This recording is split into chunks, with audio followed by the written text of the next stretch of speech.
you tell us your name and spell your last name for us? Tracy Edwards, Edwards. Mr. Edwards, you're going to ask you to speak up very loudly into the microphone. I would like to know, in what state do you reside at the present time? Louisiana. And how old are you, sir? 32. 32? And you are single? Yes. You were in Milwaukee, Wisconsin on July the 22nd, 1991? Yes. And at or about that time, on that late afternoon, did you have occasion to see a person that you knew at that time or subsequently learned was a fellow by the name of Jeffrey Dahmer? Yes. And you know that Mr. Dahmer you're speaking about is the defendant in this case to my right, correct? Yes. And that made a record show the identification. Sir, would you indicate where Mr. Dahmer is seated in the courtroom? He's over there. Right in the middle between my two associates? Yeah. Is that right? That's right. Okay. The record should reflect the defendant's been identified. Now, Mr. Edwards, you and I met for the first time last evening. Yes. And you came up from Louisiana at my request with your attorney. Right. Mr. Saeed, S-Y-E-D, Salet, S-A-L-E-T. That's correct. And you came up here to testify to the events, as you recall them, that occurred on the late afternoon, early evening, early morning hours of July the 22nd and the morning of July the 23rd, 1991. That's correct. So that you know, Mr. Edwards, your name is known to the jury because there has been testimony concerning what happened to you and at the apartment of Mr. Dahmer. Do you understand? Sure. Okay? Okay. Did you know Mr. Dahmer by name prior to that date? I've seen him a couple of times before then. I didn't know his name personally. All right. Did you ever talk to him before that date? Speaking to him, saying hello as he passed by. Yeah. Just casual, friendly? Casual, yeah, friendly. Hellos. Hellos, yeah. Where was it that you saw him in the late afternoon, early morning hours of July the 22nd? Grand Avenue Mall. And that was in Milwaukee. Correct. Downtown on Wisconsin Avenue. Wisconsin, correct. Were you with somebody or were you alone? A couple of her friends, yeah. Okay, so the record is absolutely clear. You are not a homosexual, are you? No, not at all. Okay. So you were with a couple of your buddies, were you? That's correct. And what were you doing?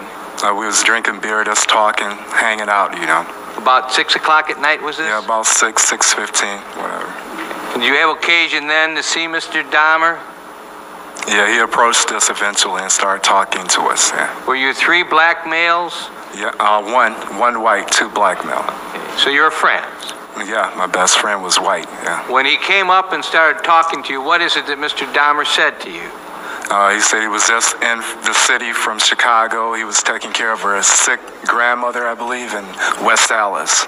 Yeah. And did he have any further conversation with you and your friends? Yeah, he was just talking. He said he was a professional photographer. He usually pays people for pictures and stuff like that if anybody was interested in making money at that time. To pose for pictures? Yeah. Did he describe the kind of pictures that you were going to be posing for if you chose to take him up on the offer? He said nude. Nude. Right. Now, after he said that to you, what did you and your friends do? They were just talking, discussing it, you know, seeing what was going on, you know. And what did you end up doing? Did you remain at Grand Avenue or did you go somewhere else? We proceeded from there. He said he was going to buy all those guys beer, rum, and Coke, you know, watch videos or something like that. Rum and Coke, did you say? Yeah, we went to the liquor store on Wisconsin Avenue, 7th and Wisconsin Avenue. So you walked from Grand Avenue down to 7th and Wisconsin? Yeah, up, so to speak. Yeah, at that between time, 5th and 6th, 7th, something like that. Okay. I'm not really sure. The general area of 6th Right. or 7th in Wisconsin. Right. Was it going to be the three of you and Mr. Dahmer were going to stay together, or was it agreed upon that one or others of you were going to go with Mr. Dahmer, or was there no agreement? They were going to meet up with us eventually later on that evening. Meet up with who? Jeffrey at his apartment, but he gave them the wrong address at that time. Okay, so yeah. Did the three of you and your two friends and Mr. Dahmer walk down to a liquor store, and what happened when you got to the liquor store? I saw my brother. We started talking. At this time, Jeff was talking to my other friends. So you say you saw your brother. He wasn't one of the three that you were with No, then? no. You saw him on the street? Yeah. He approached Okay, so me. you had conversation. Right. Okay, did anyone go into a liquor store and buy anything? Mr. Dahmer brought liquor. Yeah. So he went and into beer. a liquor store? Right. And when he came out, who was still there? Okay. When he came out, we were all still there. And then what happened? Tell us what happened then. Okay, he was talking to them. Then we were gonna go up the street. I was gonna go home and change and everything at this time. So we proceeded. We caught a cab at the bus station. Okay. Now, what was your plan as you were in front of that liquor store after Mr. Dahmer came out with the liquor and you had been talking to your brother? What was your plan? What were you going to do? You say you were going to go home and change clothes? Yeah, and eventually I was going to go over there, and maybe check out what he was talking about making the money at that time. So your interest was in making some money? Right. Did he tell you how much you would be paid if you did pose for him? He said $100 for You had no idea, did you, that this was for any homosexual No, conduct? he didn't come across like that, and he didn't even act like it at that time. Okay. So now your friends are still there, and you're going to go home and you order a cab for the over at the bus depot. What happens? Tell us what happens. Okay, and then me and Dahmer, my friends said they're going to go and change and call up the girls, and we'll meet up later on, Yeah. Was there an address given as to where you were going? He gave them some address that wasn't correct, You later found that out? Right, from my friends, yeah. What happened then? Who else remained there when this was all transpired? Just you and Mr. Dahmer, or you, Mr. Dahmer, and others? After it all had transpired, it was me and Mr. Dahmer in the cab, leaving. You met up at about 6 o'clock, 6:15. What time is it now at this time? It's maybe 6:30 as we get to 26th in Wisconsin. So you stop at 26th in Wisconsin, and what happens there? Okay, we get out the cab then, and then he suggested he go to the store and get cigarettes before he went to his apartment. And after he did that, did you go to his apartment? Yeah. What route? Through the alleys, through the back way. We entered the back. Was there any discussion as to why you were taking that route? Said it was safer, people wouldn't bother us or whatever. At the time that you were walking with him towards his apartment, what was your plans on doing when you got to the apartment? Really drinking the beer, I wasn't really sure if I was going to pose or not, Yep, I wasn't really sure at that point. You at least were contemplating maybe you would. Well, yeah, I was going to make up my mind once I got there, whatever, Were you in need of money? Yeah, I just started working, and the offer sounded good at that time. Okay. Now, when you got to his apartment, how was he acting? Tell us about his... tell me about his demeanor. You know what I mean by that, Mr. Edwards? Yes, how was he acting? Just like a normal, everyday person, friendly, good conversationalist. He was talking about the military, things of that nature. Yeah. Had you been in the military? My father retired in the Air Force, so I've been to several different bases. I was born on an Army base in Fort Carson. And that's the kind of thing you were talking to It's him like a family thing, so I know a lot about it. Had he been drinking alcohol? Yeah, I consumed some. He was drinking beer at the time. When I first met. The time that you were going to his apartment, was he intoxicated? No. Had he been drinking? Yeah, I've been drinking a couple of beers. How about you? Were you intoxicated? No, not at all. Did you had something to drink? I sipped maybe a little beer, my friend's beer, that was it. All right, now you get to the apartment. Do you go in the back way? Yes, correct. You went up to the apartment. Tell us what happens when you get up to the apartment. Tell us what you observed, what your senses told you. Okay, first of all, it seemed like a normal apartment. When we got inside, he turned off burglar alarms. I asked him why. First, it was a foul odor, okay? Tell us about that. What kind of an odor? It was just like an odor. I didn't quite know what it was. He told me a sewer pipe had broke and management would take care of it. Yeah. And did you accept that? Yes, because I worked around at construction companies before, and when pipes bust, sewer pipes bust, they smell, Okay. So I brought that. So you say your first thing you did was notice the odor. He opened the door to the apartment? Yes. And you walked in? Yes. He turned off something. What did he turn off? Alarms. Did you ask him about that? Yeah, and he said the part of the neighborhood he was in, he was protecting his property, things like that, cameras, VCRs, TVs, things of that nature. Did you accept that? Yes, I did. After getting in the apartment, can you generally describe the apartment, both the apartment that you saw then and the apartment that you saw, the other parts of the apartment you saw? Tell the jury what the apartment was like. It was like normal, pretty decent apartment, had nice things in it. You know, it had certain boxes sitting on the front, neurotic acid boxes. I asked him about it. He said he cleaned bricks with those, you know, which you can use that type of acid to clean bricks. So I brought that also. I'm sorry, I didn't understand what you just said. You asked him about some boxes? Yeah, that were laying in the front living room floor. And what did he tell you about those? That he cleaned brick with the neurotic acid. Okay. Now, was the apartment small, large, medium? Give us the size. Kind of medium size, yeah. All right. Now, when you went in there, you went in, as you entered, were you in the living room? Yes. And what was the living room? What did you see in there? The boxes you told us about? The boxes is a couch. There's a fish tank there also. A black lamp. Yeah, there was a little table-like on the left side. Could you see a refrigerator? Yeah, I could see the refrigerator on my left. Was it close to the living room? Yeah, maybe 8 feet from the living room. And so it was just off the living room? Right. Now, did you stay in that room or did you go to another room right away? We stayed in that room for a while. And where did you sit, if you did?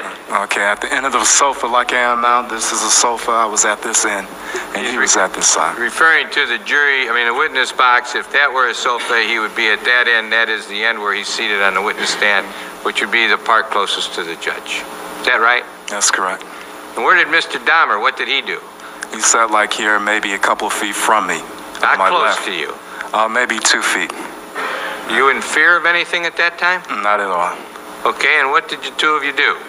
Okay, he said we were still talking, chatting, you know. He asked me, was I interested in doing the photography? You know, I told him I was still contemplating, so therefore he offered me a beer and a rum and coke mixture at that point. Now, you're fully clothed. Yes. Okay, and you're sitting on a couch. Right. And he talks to you about this posing, and you weren't sure you're going to do it. Right. How much had you been offered to do the posing? $100. Okay. And when he brings you the beer, he brings you rum and coke? Yeah, he brings the beer first, and then he brings the rum and coke. How big of a glass? Maybe that big. Yeah. About 4 inches high? About 4 inches, yeah, 3.5, something like that. Did you ever taste it? Yeah, I took a few sips. Was it strong, weak, medium, or just about right? I'm not a big liquor drinker, so it didn't taste that good to me. Didn't taste good to you? You don't know if it was strong or not? Strong or not, no, because I'm not good. What did Mr. Dahmer do? Did he likewise have a drink? I think, yeah, right, a beer, but I don't think he drank all of his drink at that time. Did he have any rum with him? I just noticed the beer, right. What time are we talking about now that you're sitting on the couch and you get the beer? You got over there about what time and how long after this? It was about before 7, quarter to 7, something like that. So you're sitting on the couch, he brings you a beer and rum and coke, what happens? Okay, then we just study talking and everything, you know. General talk? General talk. Yeah. What happens? Yeah, then I was just, I don't know, getting a little agitated maybe, you know, because of the smell and things. And then he threw my conversation off talking about the fish in the fish tank, you know. Okay, when you start talking about the fish in the fish tank, do you bring that up or does he? He does. And what do you do when he does that? I turn to the right, like the fish tank is here, I'm turning all the way over here. You turn to your right to look at it? To look at the fish tank, right. And when that happens, what happens to you? All of a sudden a handcuff and a knife is pulled on me. Yeah. Handcuff is placed on your body? Where? On my left wrist. And you see a knife? Yeah, the knife, yeah. Now, at that moment, what do you do? First I feel fear, then I ask him what's going on. You know, this is not necessary, you know, to pull a knife on me at that Are you point. afraid? Yes. Do you have any reason to know why he did that? None whatsoever. Did you have any idea at that time it was going to happen? No. Tell me about his demeanor at that time when you looked and realized he had a knife and you in a cuff. What was, you were only cuffed on one wrist. One wrist, yeah. What was happening to the other part of the handcuff? Okay, he had it in his hand. He was holding it. Holding that in the wrist, yeah. Where was the knife? In the other hand? The knife was like he had here. The knife was in his hand. He had it on me like this. Let the record reflect he was holding the knife in his right hand as he showed it, holding the cuff in his left hand. Is that right? Right. And your left hand is cuffed. Yeah, right. Where do you have the knife? What kind of a knife was it? It was like a military knife, a machete of some type. Yeah, he had it lowered right up under my rib cage, you know. Like So in he the had back, somewhere in the back here. You had it pointed at your rib cage. Yeah. Did you feel it? Touch it? Yeah, he had it on me. He had it against my body. What happened? What was going through your mind the moment that happened when you realized you had a knife at your side and a handcuff on your hand? What did you think? I think, like, you know, what's going on, you know? This guy is so nice, and all of a sudden, you know, it's like he's pulling knives and handcuffs and all on me, you know.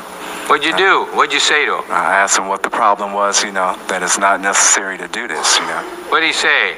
He told me at that point if I wouldn't do what he said, he would kill me, yeah. Now, tell us about his demeanor at the time that you look at him and you say, what's going on? You don't have to do this. What happens to Mr. Dahmer? What's he like? It's like not the same person that we met at Grand Avenue Mall. How does he different? His face structure seemed different, you know, his body structure is like it wasn't him anymore, you know. It's like it was a totally different guy there.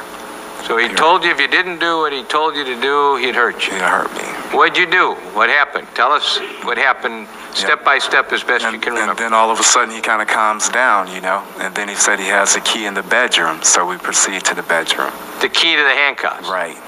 So you believed he was going to take him off? Yeah, at that point I had to go along with this guy, you know, and then if I had to find out, so I walked back there with him. He kind of guides me back there, you know. Guides you back with the cuff and the knife? Yeah, right. And you go into the bedroom? Right. What do you see in the bedroom? A big, about 50, 60 gallon drum barrel, whatever. Do you ever see a 50, 60 drum barrel in anybody's bedroom No. before? Not at all. Do you have any idea? Did you ask him what it was? No, at that point I asked no questions at that time. You know? Was there a bed in that room? Yes. How was the bed? Was it made, unmade? It was unmade. What did you see on the bed, if anything? Something like a stain of whatever, yeah, on the bed. What did you think it was? At that point in time, I wasn't sure. What did you do when you got in the bedroom as he's holding on to the cuff and the knife? What did you do? Studied us talking, trying to be friends with him, you know. Did you remain standing? Did you sit down? He made me sit down at that point. We both sit on the bed. Was it at the foot of the bed, side of the bed, head of the bed? Maybe halfway between. Did that room have a TV set in it? Yes. Was there anything going on the TV? Yeah, the Exorcist movies was playing at that time. There was an Exorcist movie on. Yeah. You know which one of them? The name I'm not sure. I think it's 3. I'm not sure which one. So there was a movie. Did you know it to be part of television or a VCR? VCR, normally that's not on regular television, so I thought it was VCR. You knew there was a movie showing? Right. Did you see him put it on, or was it on? No. When we first got into the apartment, he went through the back, into the back bedroom. Maybe he put it on then, I'm not sure. Okay. And then what happened? You're both sitting on the bed? Yes. Are you still in handcuffs? Yes. Is he holding the handcuff? Right. Do you still have the knife? Right. Is it pointed at your side, as you've told us before? Right. You trying to be cool? Very much so. You're not fighting with them? No. What's your intention? What are you planning on doing?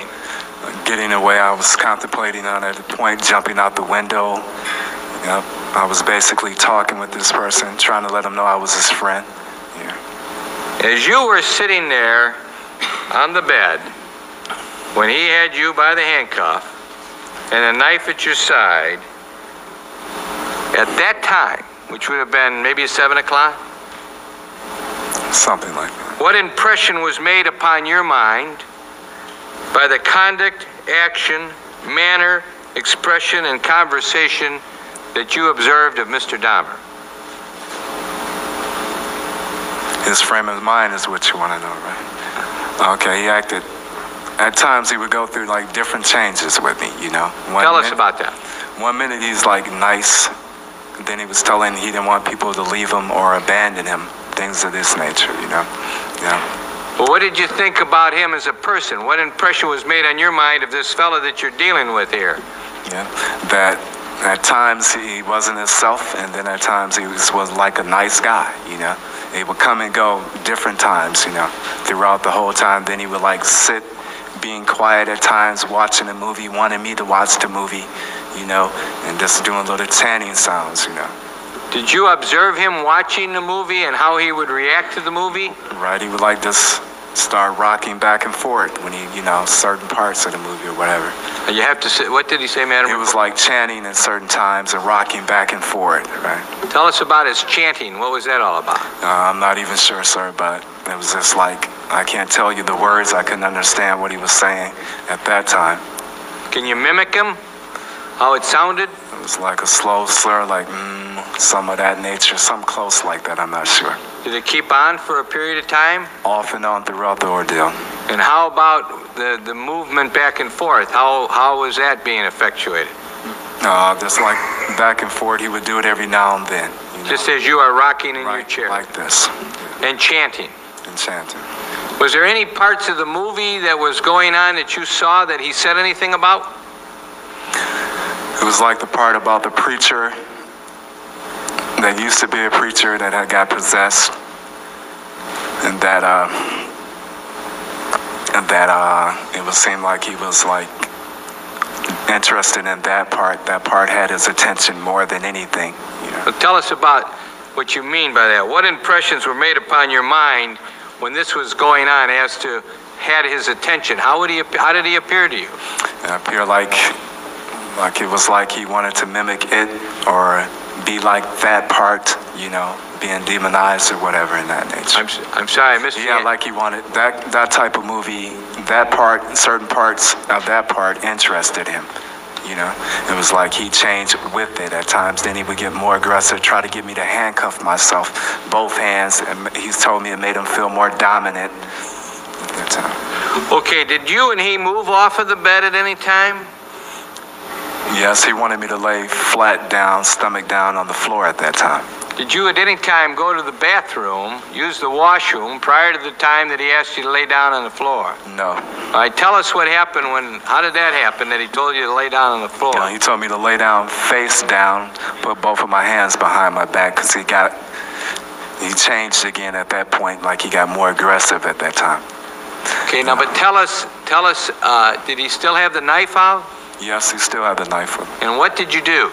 Okay, I kind of like laid on my sides. For some reason, I guess God told me not to lay flat down or let this person handcuff me, so I didn't. So you were trying to stop that from happening, but you got down on the floor. Right. What did he do? He kind of laid across me, put his head across my chest at that point. And what was he doing with his head? Pardon me? What did it appear to you he was doing with his head? What was he trying to do? Like he was listening to my heart, because at a point he told me he was going to eat my heart at that point. He said he was going to eat your heart? Yes, that's correct. Did he still have the knife? Yeah. Where was the knife pointed? When I was on the floor, he had it pointed at my groin area at that time. One knife? He had several, and then he slid one. I managed to slide one underneath the bed. And I guess during a point of time through an ordeal, he didn't know where the knife was, so I didn't know if he felt that was a threat or not. So he still had a knife, you're on the floor. How long does he lay on top of you trying to hear your heart as you've described it? Maybe a minute and a half. And then what did you do then? I knew something was about to happen, so I suggested that I go to the bathroom. I had to use the bathroom at that time. And what did he do? He kind of guided me to the bathroom. So when you say he guided, you still had hold of your handcuff? Yes. And you went to the bathroom? Right. Did you urinate? Yeah. Were you able to utilize your own zipper, or did he touch you at all? Touched me in no way. Didn't attempt to look. He just held me in back, you know. So in other words, he didn't try to look at what your penis looked like or anything? Not at all. So after urinating, did you think that you were going to be the victim of, did he ask to engage in any homosexual acts with you? None whatsoever. Okay, so now you leave the bathroom and what happens? Okay, then we go back into the bedroom. You know. It was like different time spans. We were talking about him losing his job. Then he would come to the person that I was first with, you know. And then at certain points he would change. You know, at first he was telling me about how people didn't care for him and things of this nature. And I was trying to comfort him, letting him know that I was a friend, you know, that I wasn't going to try to run away from him or nothing like that. You were being cool. I guess God, you can say that, because I had no control. I don't know. Did this continue on for a long period of time during the night? Yes, apparently so. Time seemed to, I don't know. But I stayed in there that long, so it had to be going on throughout the whole ordeal, which it was. So it happened like that. And all this time you're trying to hold him down? Yeah, certain points, right. How often would he go in and out of these moods? Sorry, the time spans I couldn't really tell you, but like he would I guess if you want to put it together in time, every 30 minutes, 20 minutes, something like that, you know. And then he would have moods of being just silent, you know. And I wouldn't say anything, try to provoke him or say the wrong thing. I would be silent with him. So you just let him be alone. Was that movie on the whole time, a long time? It was on a pretty good period of time, yeah. And when it went off, I couldn't tell you. Did he continue to chant from time to time? Yes, it happened several times throughout the ordeal. Now, when he would watch the movie, did you notice when he would go into this thing that you told us where he would really become fixed on the movie screen? What was happening? How often would that happen? Throughout the movie, maybe every 15 or 20 minutes, and then he would turn around and try to ask me to put both of my hands behind my back, and I wouldn't, you know, do it. I would talk to him. I'd tell him, you can trust me, you know, you don't have to do this, and that would calm him down a little bit. You know? He had the knife the whole time. Right. He's watching the movie, and he becomes very interested in the movie. Right. You don't do anything, just sit there. Sit there and be quiet. And then he would start conversation with you again. Yeah, he was like you're going to have to do this and that, you know. Then he told me at a point I was going to have to kill him, or either he was going to have to kill me at one point. Were you and he drinking during this time? No. So he wasn't running out, bringing you out and getting beers and coming back? No, I would have been out the window at that point. Sure. He would have. Did he, when he was fixed, I'm trying to get some words to understand, was he intoxicated? He had been drinking, but as far as being intoxicated, he was not staggering or anything of that nature. But you know that some people, when they have too much to drink, change their moods. Was that the kind of mood changes he was having, or a different kind of mood change? I think this was like more of an inner mood change than an alcoholic mood change. What kind of mood? It's like inner mood? Yeah, a person change, not alcohol change. What did you think about this guy? What was going through your mind as to who you were sitting next to, who was doing all these things? A bizarre individual, someone that was very confused at this time. Now, there came a time when you went to the washroom again? Right, I suggested, yeah, because he had started getting aggressive a little bit again. I suggested to go to the bathroom. He let me stay in there by myself while he stayed outside the door at that time. And what happened then? And then I told him, well, I was contemplating, I was asking God, shall I make my move now? And I was going to just jump out the window. But when I got out, for some reason, I asked, could I have another beer? Yeah. And what did he do? And he reaches over, he guides me over and reaches in and get a beer. He still got you on the cuff? Yeah, and then he tells me, I told him I want to sit in the front because it's an air conditioner. I was just going to try to jump out the window or go for the door or whatever, and because the back bedroom didn't have an air conditioner, only in the front. So I suggested we sit on the couch. I had unbuttoned my shirt to try to make him feel more at ease. And then I just sat on the couch and he just started going out of himself again. Yeah. Going out of himself? Yeah, he was like paying me no attention at that time. Like he wasn't there? Yeah, he started the chanting again and it's like just sitting there, you know. And then I just, for some reason, I said, well, I need to go to the bathroom again, and he didn't follow me at that point. So I reached up, I got up, and then I hit him, and I ran out. So you hit him? Right. Did you have any other belongings there? I have my bag right there at the end of the couch. I sit in exactly the same place I sit when I went in there. So when you got up, he let go of your cuff to let you go to the bathroom again? He didn't even, he just let me stay there. I was going to go for the window. At that point, he didn't even have the cuff. It's like I wasn't even there anymore. And when you saw that, what'd you do? I just seized the opportunity. I said, well, at least I'm going to die trying. I'm not just going to sit here, you know. What'd you do, son? I hit him, and I ran towards the door, and he, was right there, tried to grab me, get me back in there. And what happened? Then I made it outside. So he wasn't able to bring you back in? Bring me back in there, no. He tried? He tried. And as you left that apartment, as you got away from him, I'm going to ask you again, what impressions were made on your mind by the conduct of Jeffrey Dahmer, by the actions of Jeffrey Dahmer, by the manner, expressions, and conversations of Jeffrey Dahmer that you observed? Can you give us some words?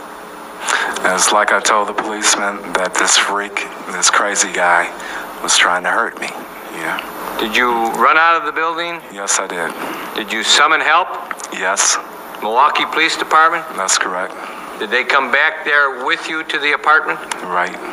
Did you eventually go back into the apartment with the Milwaukee police officers? Yes.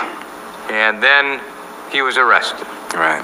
You gave a statement to the Milwaukee police a few hours later? Yeah, guess you could say a few hours, yeah.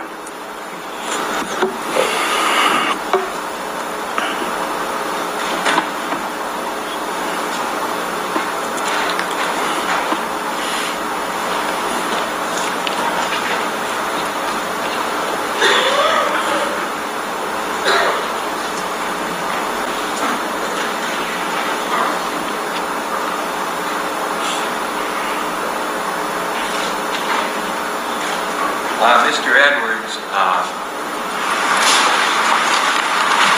through your lawyer, I had you come to Wisconsin to testify. That's correct. Other than your expenses, you're not being paid anything, No. correct? Is that true? That's true.